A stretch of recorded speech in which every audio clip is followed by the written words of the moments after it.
Cette année, la tarte tropézienne fête ses 70 ans. Et nous sommes à la Maison Mère à Saint-Tropez pour rencontrer Sacha Dufresne, directeur général d'une entreprise devenue mythique. Exactement, c'est le vaisseau amiral, la boutique emblématique, celle où on présente tous nos métiers justement, entre la pâtisserie bien évidemment, mais la boulangerie, le salon de thé et la restauration également. 10 ans effectivement cette année, donc une entreprise chargée d'histoire, avec un créateur emblématique, Alexandre Mica, et une marraine également emblématique, qui n'est autre que Madame Bardot. Et c'est elle qui avait suggéré à l'époque de l'appeler la tarte de Saint-Tropez, et c'est devenu la tarte tropézienne. Voilà. Donc il y a ensuite une rencontre très importante qui est entre Alexandre Mica et mon père, Albert Dufresne, en 85. Et de là a démarré une histoire de transmission entre Alexandre Mica et mon père, et ensuite entre mon père et moi-même aujourd'hui. Mais le mot d'ordre sur le produit, c'est effectivement de rien toucher et de rester fidèle, bien évidemment, à la recette d'Alexandre Mica et à son savoir-faire, parce que c'est très important de pouvoir continuer à suivre la même qualité et surtout la même régularité pour le produit.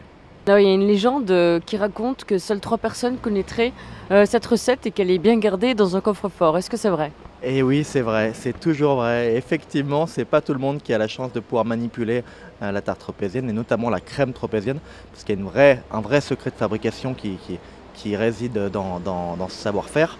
Et effectivement, chez nous, il y a un pâtissier qui s'occupe de la crème, naturellement mon père et moi-même qui connaissons cette recette secrète.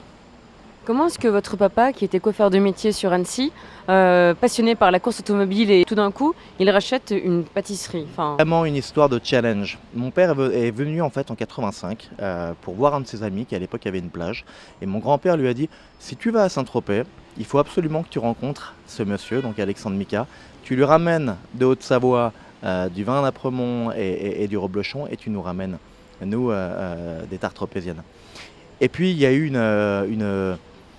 je pense une vraie alchimie entre les deux, ils se sont très bien entendus. Alexandre Mica a vu en mon père un jeune repreneur bourré d'idées et qui a tout de suite percuté sur cette notion de pâtisserie et qui a voulu progressivement, lui a soumis ses idées en fait pour pouvoir participer donc du coup à ce challenge et au développement.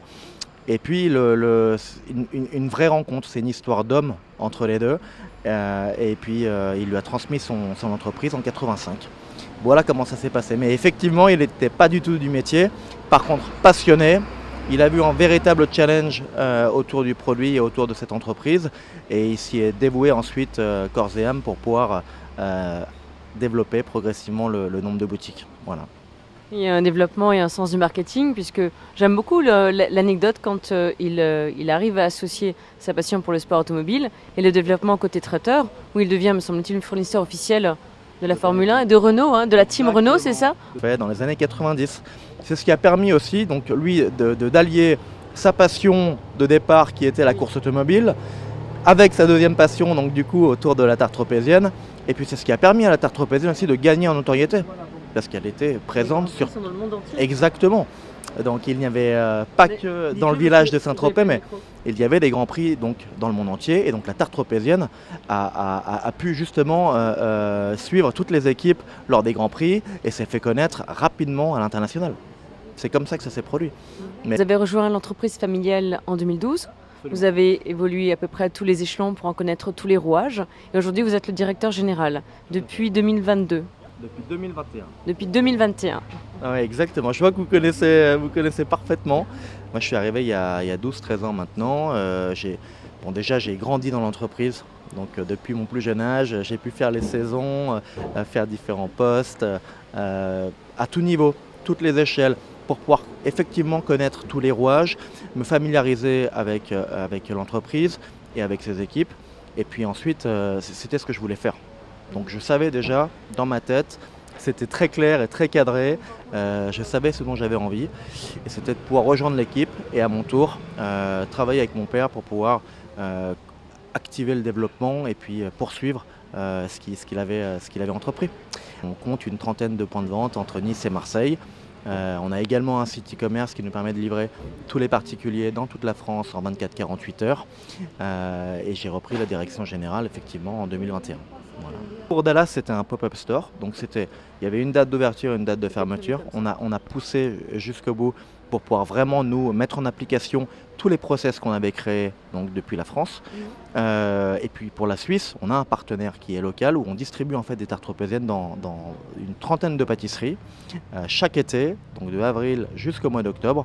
Et c'est ce qui fonctionne, ça fonctionne très bien.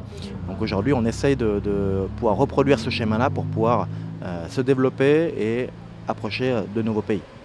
Tropéziennes sont vendues par jour, par semaine, par mois. Enfin, quels sont les chiffres faramineux que vous avez envie de partager? Alors écoutez, c'est toujours délicat de parler de chiffres, mais ce que je peux vous dire, c'est qu'au pic de la saison, en frais, parce que toutes les tartes tropéziennes sont fabriquées la nuit par nos pâtissiers et livrées chaque matin dans l'intégralité des points de vente pour pouvoir proposer vraiment une qualité et une fraîcheur optimale. En pleine saison, entre 2500 et 3000 tartes tropéziennes fabriquées chaque nuit. Donc, et livrées tous les matins. Et ça, c'est un vrai enjeu, parce qu'il n'y a pas que la fabrication, derrière, il faut pouvoir aussi assurer la logistique et la mise en place de l'intégralité de nos points de vente. Et en termes de collaborateurs, on est entre 250 et 270 au pic de la saison. Toute la pâtisserie, elle est fabriquée dans un laboratoire de pâtisserie qui ne fait que les pâtisseries. Et qui est à Cogolin, c'est à 10-15 minutes de Saint-Tropez. Et tous les autres produits, c'est-à-dire le snacking, la boulangerie, les viennoiseries, sont par contre fabriqués directement en point de vente pour pouvoir ramener de la fraîcheur, optimiser les rotations produits et puis de l'odeur également, parce que c'est ça ce qui est important. Quand on rentre dans une pâtisserie, il faut du visuel, mais il faut aussi de l'odeur.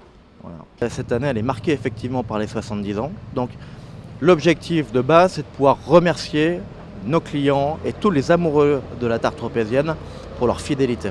Et donc pour cela, on va faire un événement Place des Lys qui se tiendra le 10 juillet entre 16h et 19h où on va privatiser la Place des Lys pour revenir en histoire avec de belles photographies, pour revenir également sur des dégustations, sur l'innovation, sur des lancements également produits, parce qu'on va pouvoir présenter notre glace tropézienne qui verra le jour cette année. Et ça, c'est pour la première fois. Et puis, bien évidemment, il y aura, donc, j'espère, tout le public de passage à Saint-Tropez. Et c'est aussi en partenariat avec la ville, parce qu'on fait partie intégrante du patrimoine de Saint-Tropez. Donc c'est aussi pour Saint-Tropez que l'on fait ça.